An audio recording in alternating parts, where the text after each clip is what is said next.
Dios le bendiga, Pastor Condori. Somos el grupo 9. Vamos a hablar en esta noche acerca de el tema de los 5 principios de las bienaventuranzas en el Sermón del Monte. Em, el Sermón del Monte, que abarca los capítulos 5 y 7 del Evangelio de Mateo, es una de las enseñanzas más profundas de Jesucristo, donde revela los principios fundamentales para vivir en su reino. Estas bienaventuranzas presentan una ética cristiana que desafía las ideas tradicionales sobre la felicidad, sobre el bienestar, ¿no? Sobre el éxito, invitándonos a vivir conforme a los valores del reino de los cielos, que son contrarios a los del mundo. Ahora, este ensayo explora 5 principios clave de las bienaventuranzas de dependencia de Dios: arrepentimiento por el pecado, también la mansedumbre y también la bienaventuranza sobre el hambre y sed de justicia y la bienaventuranza de la misericordia y bueno, de cómo esas bienaventuranzas o principios son esenciales para la vida cristiana en el contexto actual. Bueno, a mí me toca la definición de los principios, ¿no? Definición de cada bienaventuranzas, ¿no? La primera bienaventuranza es, bienaventurados los pobres en espíritu, porque ellos es el reino de los cielos, ¿no? Esto habla de una dependencia permanente de Dios, es un reconocimiento de nosotros, de nuestra insuficiencia que tenemos espiritual, una total necesidad de la gracia y dirección divina de todos, de todas las áreas, ¿no? De nuestra vida. Implica también vivir con una humildad, sin depender de nuestra propia fuerza, sino confiando en la provisión y sabiduría de Dios. El otra bienaventuranza es, bienaventurados los que lloran, porque ellos recibirán consolación. También habla de un arrepentimiento profundo por el pecado. Es un dolor que la persona puede sentir o que podemos sentir por un profundo dolor por el pecado. No es un arrepentimiento genuino, ¿no? Es un dolor profundo por el pecado que no solo lamenta su consecuencia, sino que también busca el cambio interior hasta la transformación y restauración con Dios, ¿no?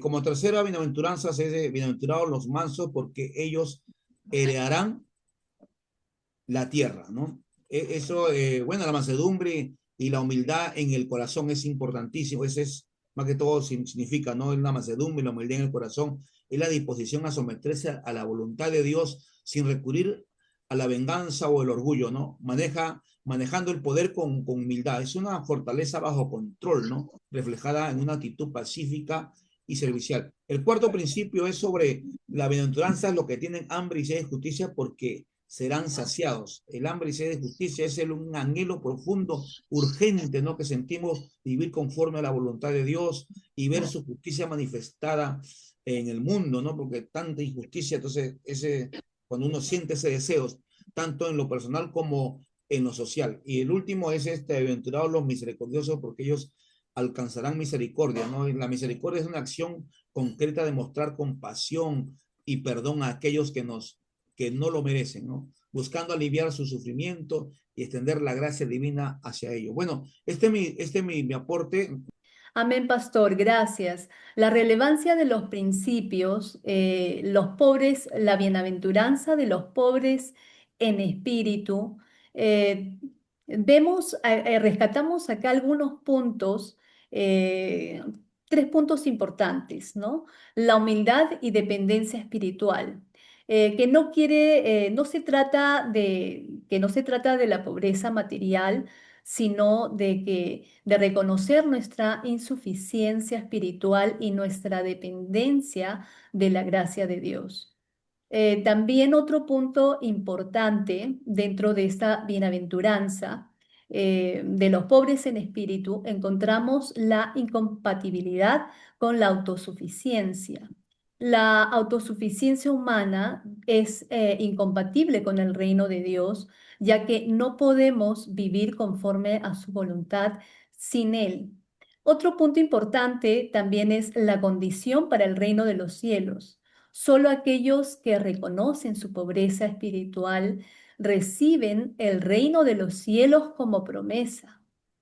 Ahora, también otra bienaventuranza, ¿no? Dentro del libro de Mateo, la bienaventuranza de los que lloran, también encontramos puntos importantes como el dolor por el pecado, también el arrepentimiento que conduce al perdón, también la transformación interior. Continuando con el desarrollo del ensayo, ahora vamos a hablar cómo aplicamos estas bienaventuranzas en nuestras vidas.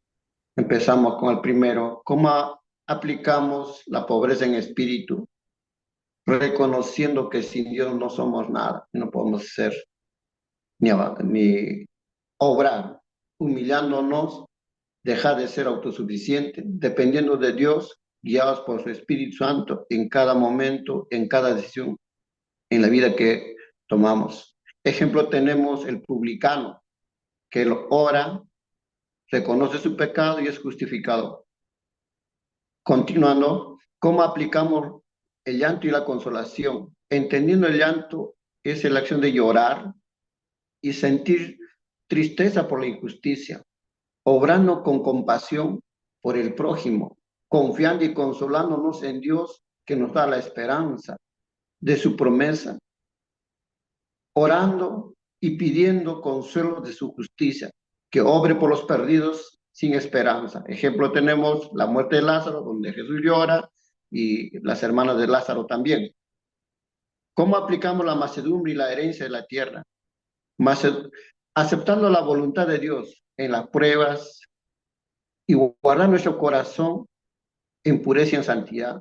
Ser mansos de corazón, no hacer daño al prójimo, desear el bien, buscando también lo eterno en la comunión y la relación con Dios cada día. Ejemplo, Moisés fue manso y siervo de Dios. Eso está en Números, capítulo 12. Ahora, ¿cómo aplicamos el hambre de sed de justicia? Orando con carga, pidiendo a Dios que se manifieste su poder, su gracia, por esta injusticia humana en el mundo, que está lleno de corrupción y de pecado. Perdonando nuestras ofensas a los que nos ofenden. El amor de Dios y la gracia de Dios predominan en nuestras vidas. Ejemplo, el apóstol Pablo oraba por la iglesia, en la iglesia primitiva. Ahora, ¿cómo aplicamos la misericordia? La misericordia es la acción de realizamos acciones que le puedan agradar a Dios, ayudando a los necesitados y a los pobres. También orando por los perdidos para que alcancen la misericordia, amando a nuestros enemigos en el amor de Dios, no pagar con el mal, más bien con el bien. Ejemplo, David, cuando dio esa oportunidad a Mefiboset, donde le devolvió sus herencias de sus padres, también compartió su mesa. Misericordia es una determinación fundamental en el cristiano. Sobre las conclusiones. Las conclusiones es que concluimos que las bienaventuranzas presentan un llamado radical a vivir de acuerdo con los principios del reino de los cielos, los cuales son contrarios a los valores predominantes en el mundo. Estos 5 principios de dependencia de Dios, arrepentimiento, mansedumbre, hambre y sed de justicia, misericordia, son esenciales para una vida cristiana auténtica. Vivir de acuerdo con estos principios no solo transforma la vida del creyente, sino también tiene un impacto profundo en su entorno, reflejando el carácter de Cristo en un mundo necesitado de su luz. Al aplicar estos principios en nuestra vida diaria, no solo cumplimos con la voluntad de Dios, sino que nos convertimos en instrumentos de su paz y justicia en la tierra.